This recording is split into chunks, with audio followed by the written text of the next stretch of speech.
Peninsula प्लेटू की बात करते हैं। अभी तक हमने देखा कि किसको देखा, नदर्न प्लेन्स को देखा, ठीक है। हम उधर बात किए, जो माउंटेन्स की बात की, हिली रीजन्स की बात की, ये सब कुछ देखा। अब यहाँ पे हम बात करने जा रहे हैं पेनिनसुला प्लेटू की। Peninsula प्लेटू is table land composed of old crystal of igneous metamorphic rock। Table land means क्या है? जैसे आप टेबल क्या रहता है, बीच में अचानक से उठा हुआ, ठीक है, उसके बाद चारों तरफ जो है लो लैंड्स रहते हैं, ठीक है। उसी तरह टेबल की तरह बीच पे एक भूमि उठी हुई है पेनिनसुला प्लेटू जिसे कहा गया, इसे टेबल लैंड बोला गया, ठीक है। इसमें खासकर आपको क्रिस्टल्स मिलते हैं, किसके? इग्नियस रॉक के मिलते हैं, मेटामॉर्फिक रॉक के मिलते हैं, टुकड़े मिलते हैं बड़े बड़े। उनको सबको मिल करके ये टेबल लैंड बना हुआ, जिसे हमने क्या बोला है? पेनिनसुला प्लेटू। इट वॉज, यहाँ पे आपको नॉन पेरिनियल रिवर मिलती है, क्योंकि यहाँ पे सीधी सी बात है, आपको माउंटेन्स हैं तो पानी जल्दी इवोपरेट होता है, तो हमेशा पानी रहता नहीं। ऊपर से यहाँ ग्लेशियर्स तो कोई है नहीं जिससे पानी मिलता रहे, स्रोत रहे और हमेशा पानी का स्रोत बना रहे। आज चैप्टर खत्म हो जाएगा, थोड़ा सा पेशेंस रखिएगा। चलिए, it was form due to the breaking and drifting of Gondwana land and this making it a part of oldest land mass. ये बना कैसे है? ब्रेक डाउन हुआ है, जो क्या कहते हैं, ब्रेक हुई है गोंडवाना लैंड। माना तो पहले जो है अर्थ पूरा एक सेम था, ठीक है, एक सर्कल था, फिर टूटते टूटते टूटते टूटते कई खंडों में विभाजित हो गया। आप अगर देखा चाहोगे तो साउथ अफ्रीका को अगर इंडिया के कोने में लाके जोड़ना चाहो तो जुड़ जाता है, ठीक है। इस तरह से आप अगर ढूंढना चाहो तो हर एक, ऐसा लगता है जैसे पजल की तरह है, पूरा विश्व के नक्शा जो है पजल की तरह है, हर एक को जोड़ सकते हो आपसे, ठीक है। तो माना तो उसको जब वो टूटा था, उसके बाद जब ड्रिफ्ट हो रहे थे इधर से उधर, सब लैंड मासेस मूव कर रहे थे, उस समय पे सडनली ये बाहर निकल आया था, ये फूल आया था, ऊपर निकल आया था, ये प्लेटू हो गया। This plateau consist of two broad division, दो बड़े डिवीजन है, विभाजन है इसके, ठीक है। Namely central highlands and Deccan plateau. Central highland जो बीच का इलाका है, उस पर डेक्कन प्लेटू, डेक्कन साइड में डेक्कन स्टेट की तरफ उधर जो प्लेटू है, दो बड़े हिस्से हैं। The part of peninsula plateau lying to the north of Narmada river covering a major area of Malwa plateau is known as central highland. जो नर्मदा रिवर के नदन साइड में, नदन प्लेन, नदन साइड जो है किसके, आपके नर्मदा नदी के नदन साइड में जो आपको प्लेटू का हिस्सा मिलता है, उसे आपने नाम दिया है माल, जो उसे सेंट्रल हाईलैंड कहा गया है। और Vindhyan range is bounded by Satpura range and the south and Aravalli and north west. ये सब जो रेंजेस हैं, ये सब पहाड़ियां हैं जो चारों तरफ से घेर कर रखे हुई हैं, क्या कहते हैं, इस प्लेट्यू को। The further westward extension gradually merge with the sandy and rocky desert of the Rajasthan. आगे चल के जो एक्सटेंशन हुआ, वेस्टर्न साइड जो एक्सटेंशन हुआ है, वो जाकर के आगे सैंडी और रॉकी डेजर्ट्स में मिलता है, आकर के कहाँ पर, बंजर भूमि में जाके मिलता है, कहाँ के? राजस्थान के। The flow of river draining this region namely Chambal, Sindh, Betwa and केन। ये जो नदियां हैं जो उसमें बहती हैं, इस प्लेट्यू में बहती हैं, ठीक है। अब ड्रेनेज मीन्स क्या? यही नदियां ही तो के मदद से ही तो पानी आपका पूरा ड्रेन आउट होता है, ठीक है। हेलो, या आर यू स्लीपिंग? अच्छा, चलो ठीक। The central highland are wider the west but narrower in the east. चौड़ाई ज्यादा रहती है कहाँ पर? वेस्टर्न साइड में। और जिस तरह ईस्टर्न साइड जाते हैं उस तरफ, उस तरह स्ट्रीप्स की तरह पतले हो जाते हैं, मेड़ियों की तरह धीरे धीरे पतले होते रहते हैं। The eastward extension of this plateau are locally known as Bundelkhand and Baghelkhand, ठीक है। बुंदेलखंड, बघेलखंड। बुंदेलखंड नाम सुना ही हुआ है, आपने। उत्तर प्रदेश में आधा इसका हिस्सा है, आधा मध्य प्रदेश में है। तो छोटा Nagpur plateau marks the further eastward division. Eastward side में, और ईस्टवर्ड साइड में जाएंगे तो इसका डिवीजन जो है वो छोटा नागपुर है, ठीक है। ड्रेन द दामोदर रिवर, यहाँ पे दामोदर नदी बहती है। The delta plateau is triangular land mass, ठीक है। अभी जैसे ये रेक्टेंगुलर था, उसके बाद हल्का हल्का जाते जाते ईस्टवर्ड साइड में पतली होती चली जा रही थी। और ये जो है डेक्कन प्लेट्यू ट्रायंगुलर है, ट्रायंगल शेप में है land mass, that lie to the south of Narmada नदी। नॉर्थ साइड में कौन सा आपका है? आपका डेक्कन, वो सेंट्रल हाईलैंड है। और इधर साउथ साइड में आपका है डेक्कन प्लेट्यू है। The Satpura ranges flash it's board base in the north, while Mahadev, Kaimur hills and, ये सब जो है पहाड़ियां और हिल्स के नाम बताए गए हैं जो इनको सराउंड कर रहे हैं, इस ट्रायंगुलर एरिया को सराउंड कर रहे हैं। ट्रायंगुलर एरिया मतलब इतना छोटा नहीं कि आप जाके देखो कि ट्रायंगल दिख जाएगा, ठीक है। जब उसे आप मैप उसे क्या कहते हैं लोकेट किया जाता है, सैटेलाइट से लोकेट किया जाता है, तब उसका शेप ट्रायंगुलर दिखता है। बहुत बड़े एरिया की बात की जा रही है, ठीक है, इसमें किलोमीटर्स ऑफ लैंड की बात हो रही है। तो locate these hills and ranges in the physical map of India. Physical map में आपको लोकेट मार्क करने को कहा गया है। आप लोग देखिएगा, एटलस में मार्क करिएगा उसके फिजिकल मैप में। The Deccan plateau is higher in the west and slope gently eastward. देखिए, अभी हमने क्या देखा था, अभी हमने देखा था सेंट्रल हाईलैंड में कि एक साइड वाइडर होता है, बहुत चौड़ा होता है, उसके बाद धीरे धीरे धीरे धीरे धीरे धीरे पतला होता चला जाता है। यहाँ पे डिफरेंट डिफरेंट है। यहाँ पे क्या है कि वेस्टर्न साइड में ऊंचाई पर है, ठीक है, और उसके बाद बराबर नहीं है, उसके बाद फिर जो है ईस्टवर्ड साइड जैसे जैसे आप मूव करते हो वैसे स्लोप की तरह नीचे धीरे धीरे जाता है। At extension of plateau is also visible in north east. इसका जो नॉर्थ ईस्ट डायरेक्शन में भी, वहां पे भी क्या कहते हैं मेघालय तक इसका एक्सटेंशन देखा जाता है, वहां तक की प्लेट्यू सिचुएट कर रहा है। काबरी, Anglong plateau and north Cachar hills, ये सब प्लेट्यू के एक्सटेंशन है, वहां तक प्लेट्यू पहुंचता है। समझो कितना ज्यादा एरिया कवर करता है। It is separated by the fault from the Chota Nagpur plateau. Three prominent hill ranges from west end to east are Garo, Khasi and Jaintia. ये जो हिल्स हैं जो इसको सराउंड करती हैं, इनके आसपास पाई जाती हैं। और इसके भी कई छोटे छोटे डिविजन्स हुए हैं, ठीक है, जिसमें वेस्टर्न और eastern Ghat mark western and eastern Ghat of the edge of Deccan plateau respectively, ठीक है। एक वेस्ट के साइड में जो एज है वो उसे वेस्टर्न घाट बोला गया है, ईस्ट के साइड में जो एज है उसको ईस्टर्न घाट बोला गया है। नाम देखिए बहुत आसान है, इसमें कुछ टफ नहीं है, ठीक है। मैंने इसीलिए आपको सबसे पहले समरी वीडियो दिया है, अगर आप लोगों ने नहीं देखा है do check out those videos, तो एक्सप्लेनेशन और अच्छे से समझ में आएगा। उस वीडियो को इसीलिए मैं पहले भेज दिया था।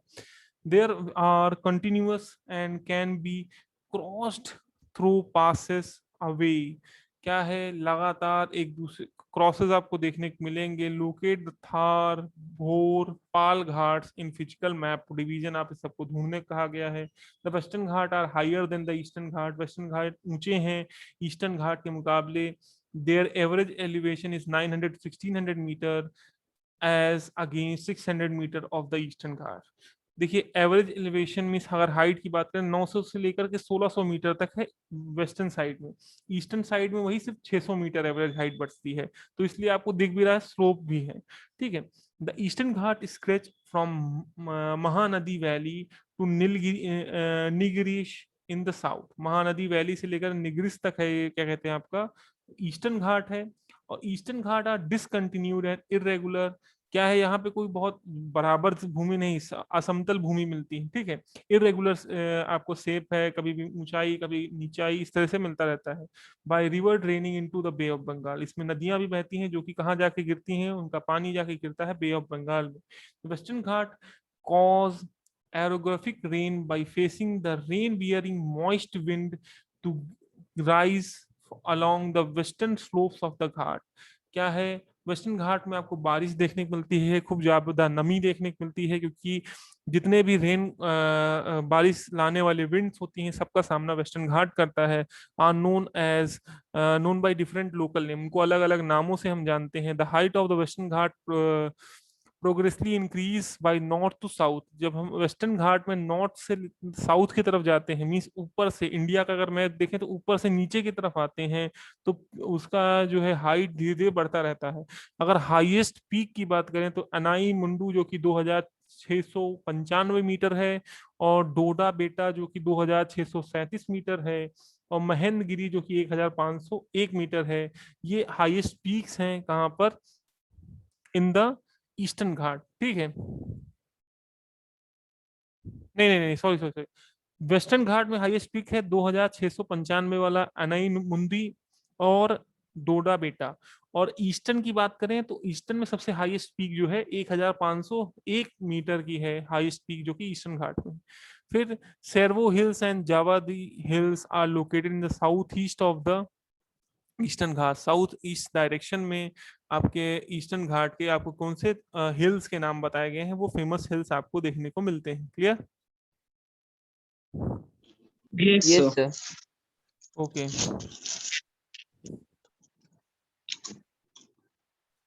Locate the famous hill stations of Udayamangalam, popularly known as Ooty and कदोईकलन, ये जो है कुछ हिल स्टेशन की बात की गई है जो कि फेमस, ऊटी आप हिल स्टेशन जानते ही, नाम सुने होंगे अगर नहीं गए हैं एटलीस्ट तो। फिर one of the distinct feature of the peninsula plateau is black soil area known as Deccan trap. सबसे खास फीचर यहाँ पे है, यहाँ पे कॉटन बहुत ज्यादा उगता है क्योंकि यहाँ ब्लैक सॉइल आपको मिलता है, डेक्कन ट्रैप जिसे बोला गया है। This is the volcanic origin, hence the rock are igneous. ठीक है, इनका ओरिजिनेशन जो है वोल्केनो के इरप्शन से हुआ है, वोल्केनोज की वजह से हुआ, इसलिए इसमें इग्नियस रॉक पाई जाती है। Actually these rocks were denuded over times and are responsible for formation of black salt. और बहुत समय तक ये टूटते रहे, हालात लगातार ब्रेक डाउन होता रहा और जाके ब्लैक सॉइल का फॉर्मेशन हुआ। The Aravalli Hills lies on the western and northwestern margins of the Peninsula Plateau.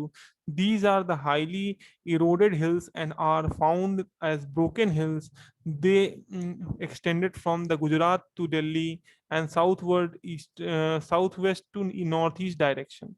अब ये जो है अरावली हिल्स जो पाए जाते हैं, ऐसा लगता है टूटे हुए हिल्स हैं, और ये इसका एक्सटेंशन गुजरात से लेकर के, गुजरात शहर एक देश, सॉरी शहर नहीं है, ठीक है, एक राज्य की बात कर रहे हैं, तो गुजरात में कोई एक जगह की नाम नहीं बात की गई, तो गुजरात से दिल्ली तक इनका एक्सटेंशन देखने को मिलता है। एक समय जो है क्या कहते हैं, एक एक एक जोक भी चला था, तो जब जिस समय लॉकडाउन लगा हुआ था, पॉल्यूशन नहीं हो रहा था, तो तब तो लोग जोक बना रहे थे, लोग फालतू बैठे कुछ ना कुछ तो काम करेंगे। तो एक समय था कि दिल्ली में इतना मौसम साफ हो गया था कि धुएं से पूरा, हमेशा दिल्ली में जब बहुत धुआं रहता है। एक समय ये हुआ था कि इंग्लैंड के साथ मैच था, और वो जो मैच खेलने, इंग्लैंड या ऑस्ट्रेलिया कोई दूसरा देश था, क्रिकेट मैच चल रहा था, उस समय वो मास्क पहन के मैच खेल रहे थे। तो अभी जो उसका रिप्लाई भेजा गया, अभी जब लॉकडाउन लगा, पूरा मौसम साफ हो गया, तो वो दिखाया गया कि दिल्ली में इतना मौसम साफ हो गया कि डीएसएलआर कैमरा से जब जूम इन करके फोटो खींची गई, तो जो अबू धाबी, दुबई में बुर्ज खलीफा उसका दिख रहा था, उसकी फोटो यहीं दिल्ली से बैठे बैठे खींच ले रहे हैं। तो ऐसा ऐसा बना हुआ था। तो अरावली रेंजेस दिखाई पड़ती हैं वैसे दिल्ली से, अगर मौसम साफ रहता है तो। अगर नहीं रहता है, धुआं रहता है, तो ऐसा लगता है कि हाँ यहाँ कोई रेंजेस होंगी ही नहीं, कोई पहाड़ियां का इलाकों दिखते ही नहीं। ठीक है, अब इंडियन डेजर्ट की बात करें। Indian desert lies toward the western margin of Aravalli hills. Western तरफ जब जहाँ पे अरावली हिल खत्म होती है, वहां पे स्टार्ट होता है desert. It is undulating sandy plains covered with sand dunes. सीधी बात है, किसी काम का नहीं, बंजर भूमि है, और सैंड ड्यून्स हैं, बड़े बड़े टीले, ठीक है, धूल एक तरह से। This region receives low rainfall about 150 mm पर। ध्यान दीजिए 150 mm, ठीक है, 5 mm, 5 मिलीलीटर तो आपको वो पिला दिया जाता है, सिरप पिला दिया जाता है अगर आप बीमार थे छोटे में। ठीक है, तो आप सोचिए 150 mm साल भर में बारिश होती है। 150 mm पानी आपको अगर पीना हो, कितना है आप लीटर्स ऑफ वाटर एक दिन में पी जाते हो। 150 mm वहां पे बारिश होती है पूरे साल भर में, तो कितना कम बारिश हो रही है। It has the arid climate with low vegetation cover. वहां पे बहुत ज्यादा गर्मी होती है, उसके बाद फिर वहां पे आपको वेजिटेशन नहीं मिलेगा, ज्यादा प्लांट्स नहीं देखने को मिलेगा, जो भी मिलेंगे और वहां पे कांटे, ठीक है, इस तरह जड़ उनकी बहुत नीचे तक रहती है, क्योंकि वाटर की अवेलेबिलिटी आपको छोट तो ऊपर मिलती नहीं। Streams appear during the rainy season. कई सारी तालाब, धाराएं दिखती हैं, लेकिन जब बारिश होती है, soon after disappears into the sand and they do not have enough water to reach the sea. और जैसे ही बारिश रुकती है वैसे ही गायब हो जाती है उसी सैंड में, और उनके पास इतना पानी नहीं रहता कि वो जाके ओशियन से कनेक्ट हो। Luni is the only large river in this region. सबसे बड़ी नदी जो है वहां पे ल्यूनी है। More prominent near the Indo Pakistan boundary. If you visit Jaisalmer you may go to see group of barchans. ठीक है, अगर आपको बहुत कुछ, अगर आपको देखना है, आप अगर कुछ वहां पे वेजिटेशन देखना है, तो अब इंडो पाकिस्तान के बॉर्डर, राजस्थान की साइड भी बॉर्डर पड़ता है जैसलमेर, वहां आप जाके देख पाएंगे। हेलो। Yes sir. ठीक है, बर्चन्स क्या है? सिस्टन शेप्ड ड्यून्स, बड़े बड़े टीले हैं, ठीक है, समझ में आया? वहां आपको दिखाई पड़ेंगे।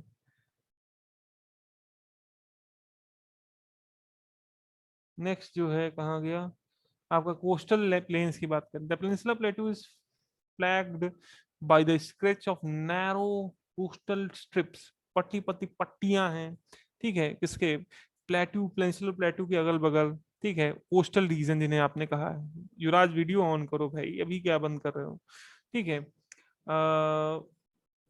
अलोंग द अरेबियन सी है वहां पे वेस्ट साइड में, on the west, and the Bay of Bengal in the eastern side में Bay of Bengal. The western coast sandwiched between the western and Arabian sea is narrow plain. जैसे sandwich आप खाते हो ना, दो तीन चीजें आप, ब्रेड ऊपर नीचे अंदर पता नहीं क्या, आलू क्या क्या जो भी मिल जाए, नमकीन नमकीन सब डाल के खिला दे रहे हैं, ठीक है। उसी तरह से इसमें आपका जो है पतली पतली स्ट्रिप्स रहती हैं, और बीच में क्या रहता है, बीच में बड़ा सा आलू का ढोखा टाइप का कौन रहता है आपका, ये आपका प्लेट्यू रहता है, ठीक है। फिर it consist of three section, तीन हिस्से हैं। The northern plain, northern part of the coast is called Konkan. Northern part में जो कोस्ट है उसे कॉनकोन, मुंबई गोवा उसमें आ जाता है। सेंट्रल में आता है कन्नड़ प्लेन, ठीक है, उस और उसके बाद सदर्न साइड में आ जाता है मालाबार कोस्ट। ये तीन हिस्सों में इस पूरे कोस्टल एरिया को डिवाइड किया गया है। The plain along the bay of Bengal are wide and level. जो वाइड बे ऑफ बंगाल के पास जो प्लेन है वो थोड़ा सा चौड़ा भी है और बराबर भी है। In northern part is refer to the northern किरकर, while southern part known as Coromandel coast। ये अलग अलग कोस्ट के नाम है। Large river such as Mahanadi, Godavari, Krishna, Kaveri have formed extensive delta and on its coast। अपनी नदियों के किनारे बहुत सारे डेल्टास बना के रखे हुए हैं ये बड़ी बड़ी नदियों ने। Lake Chilika is important feature along the eastern coast. Eastern coast में लेक चिल्का बहुत इंपॉर्टेंट फीचर है जो कि आपको कहीं ना कहीं वाटर अवेलेबिलिटी कराता है, ठीक है। और सही कई सारे जो है sea water, sorry sea river water surrounded, आपको कई सारे वो भी मिलेंगे, आइलैंड्स भी मिलेंगे, ठीक है, टापू मिलेंगे। The Chilika lake is the largest salt water lake in India. सबसे बड़ा लेक है लेकिन सॉल्ट वाटर लेक है, ठीक है, नमकीन पानी है, ठीक है, साफ पीने वाला पानी नहीं। It is lie in the state of Orissa, ये उड़ीसा में है, to the south of Mahanadi delta, Mahanadi delta के सदर्न साइड में। अब आइलैंड की बात करते हैं, ठीक है।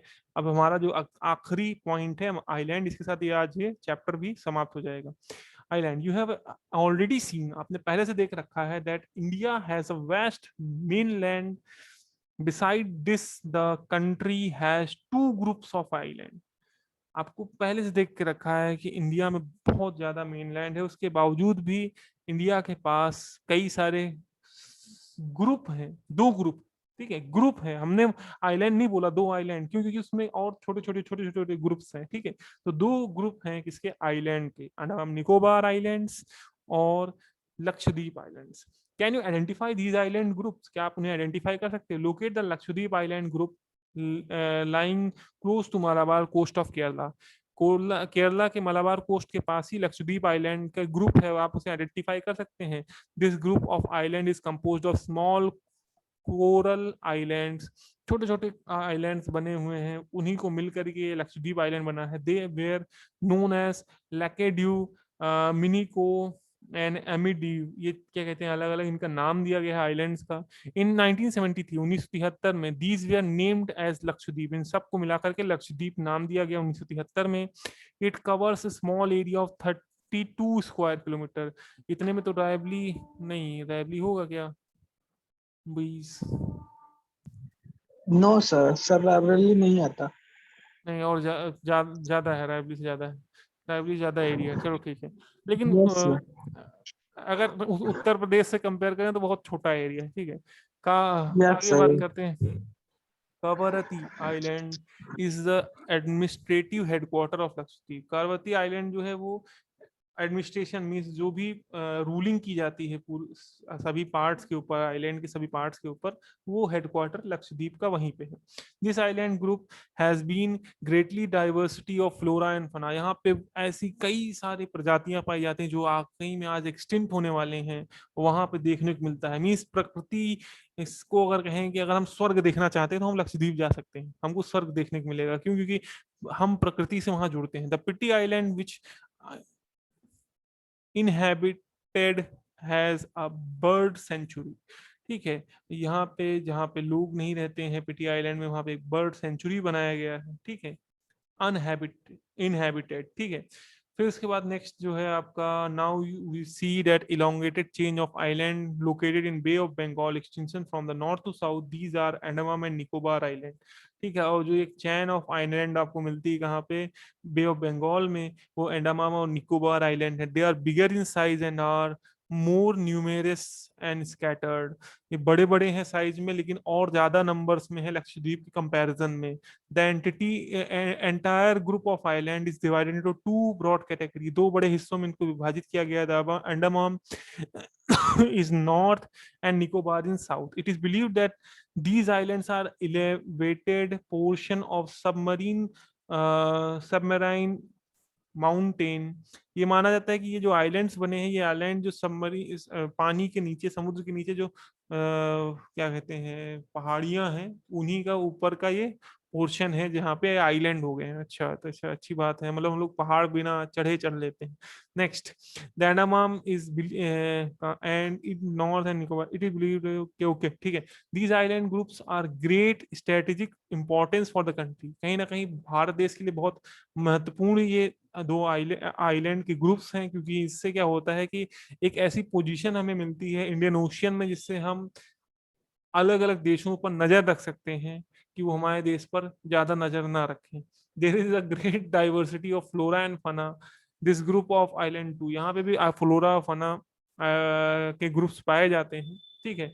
अभी रिसेंटली जो है वहाँ पे जो उद्योगपति हैं, व्यापार करना चाहते हैं, वहाँ पे होटल्स खोलना चाहते हैं, जिसकी वजह से वहाँ पे फ्लोरा और फना को बर्बाद करने की भी कोशिश की जा रही है, चाहे लक्षद्वीप में हो चाहे अंडमान निकोबार में हो। उसके लिए बहुत सारे लोगों ने प्रोटेस्ट भी किया है।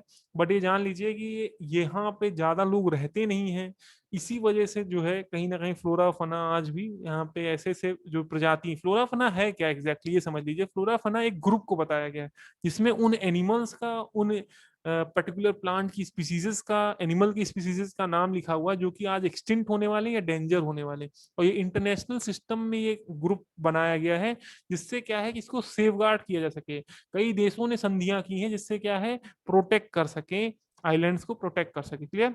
These island lies closer to equator and experience equatorial climate and has thick forest cover.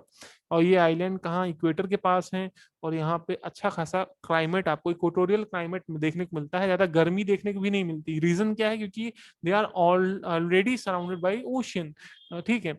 Ocean या हम कहते हैं बे ऑफ बंगाल से या सी से सब सराउंडेड है। तो अगर उससे सराउंडेड, सीधी सी बात है वहां पे तो आपको सी ब्रिज और लैंड ब्रिज का भी इफेक्ट देखने को मिलेगा, तो उतना गर्मी भी नहीं। तो मेरा सजेशन तो आप लोग से यही है, आप लोग अगर उम्मीद करते हो कि आपको आइलैंड जाके टूर करना है तो सबसे बेस्ट जगह अगर इंडिया में है, अगर आपको टूर करना है एज एन आइलैंड, तो आप अंडमान निकोबार या फिर आप लक्षद्वीप आइलैंड जा सकते हो। इसमें ना आपको ज्यादा खर्चा लगना है और ना आपका चर्चा भी हो जाएगा आप लोगों का कि अरे भाई वो वहाँ घूमने गए थे, उस आइलैंड में घूमने गए थे, ठीक है। तो बेस्ट प्लेस है घूमने के लिए, टूरिज्म करने के लिए, बसने के लिए नहीं। यही बसने के चक्कर में ही तो हम लोग ने फ्लोरा फना खत्म कर दिया है यहाँ पे इंडिया के मेन लैंड में, और वहां पे भी खत्म हो जाएगा। चलिए, a detailed account of different physiographic unit of highlights the unique feature of each region। अब यहाँ पे अलग अलग फीचर्स आपने देखे हैं, हाइलाइट्स देखे हैं कि फीचर्स के। It however be clear that each region complements the other and make the country richer in this natural resources. अब हर एक जगह आपको अलग अलग प्रकार के पेड़ पौधे जानवर जीव देखने को मिलते हैं, और इससे नेचुरल रिसोर्स में और मजबूती और अमीर बनता है आपका देश, ठीक है। The mountains are the major source of water and forest wealth। और ये जो पहाड़ियां हैं ये कहीं ना कहीं आपको पानी का रिसोर्स देते हैं, जंगल देते हैं, पेड़ पौधे देते हैं। The northern plains are granaries of the country। Northern plains में पूरा अनाज का उपजाऊ भूमि है, वहां पे अनाज रहता है, उगता है, और पूरे देश का भंडारण होता है उसी से। They provide the base of early civilisation. और यहीं पे पहले पहले सभ्यताएं लोग बसना शुरू किए थे। हमारे लोग के पूर्वज यहीं आके बसे थे, तभी हम लोग यहाँ पे हैं, नहीं तो पता चलता है हम लोग भी साउथ चाइना सी में होते या फिर जाके सेंट्रल एशिया में किसी देश में ऐसे हो रहे थे, ठीक है। हो सकता है, मे भी हम भी छीन छा छू छी करते रहते हैं, ठीक है, यहाँ ना रहते। The plateau of the store house of minerals which have played a crucial role of industrialization of the country. अब प्लेट्यूज हमारे लिए इंपॉर्टेंट है क्योंकि वहां पे आपको अलग अलग प्रकार के मिनरल्स मिलते हैं जिसकी वजह से यहाँ पे इंडस्ट्रीज डेवलप कर पाई, ठीक है। नहीं तो फिर हम लोग भी जंगल जंगल बात चली है, पता चला है, और वही गाना गाते गाते फल तोड़ते, नहीं तो जानवरों को मारते खाते पीते, क्योंकि इंडस्ट्री जा ही नहीं पाती। The coastal region and island provide sites for fishing and ports activities, ठीक है। और ये बहुत से लोगों का पेट भरता है आपका, ये आपका ओशियन, ठीक है। साउथ साइड चले जाओ, मछली चावल the best food for their, ठीक है। मैक्सिमम लोग मछली चावल खाते हैं, हम लोग मजाक बड़े उड़ाते हैं। अगर वो मछली छोड़ करके सब्जी खाने लगेंगे ना, तो आज जो सब्जी का दाम 100 रुपए का मिलता है, प्याज 80 रुपए का प्याज मिलता है, वो 250-300 में पहुंच जाएगा, ठीक है। तुम्हारे लिए तो बहुत अच्छा करते हैं, ठीक है। चलिए, तो वो उस तरह से भी वहां पे भी मदद होती है, ठीक है। Thus the diverse physical features of the land have immense future possibilities of development, और ये सब डाइवर्सिटी होने की वजह से ही आगे भविष्य में डेवलपमेंट भी देखने को मिलेगा। क्लियर?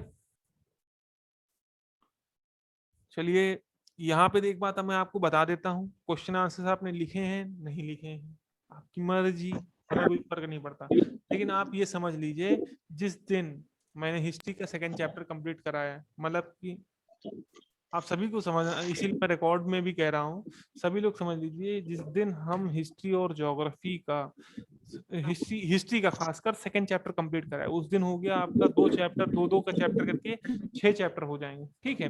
फिजिक्स और केमिस्ट्री का भी 2 चैप्टर हो चुका है। प्लीज कॉपी बना लीजिए, क्योंकि हम एक दिन डेट देने वाले हैं, और होपफुली वो होगा 5 या 10 तारीख, ठीक है। 10 तारीख तक हो सकती है कोई एक डेट, होता है 10 के बाद ही देंगे, ठीक है। एक कोशिश करेंगे 10 के बाद एक डेट देंगे, उस दिन आपकी एसएसटी कॉपी जमा होगी और साइंस की। अगर आपके पास नोट्स नहीं है तो पीडीएफ के लिए हमसे आप डिमांड कर सकते हैं, अगर हैं तो कोई बात नहीं। अनुभव जी, चेहरा दिखा दें, बाय बाय।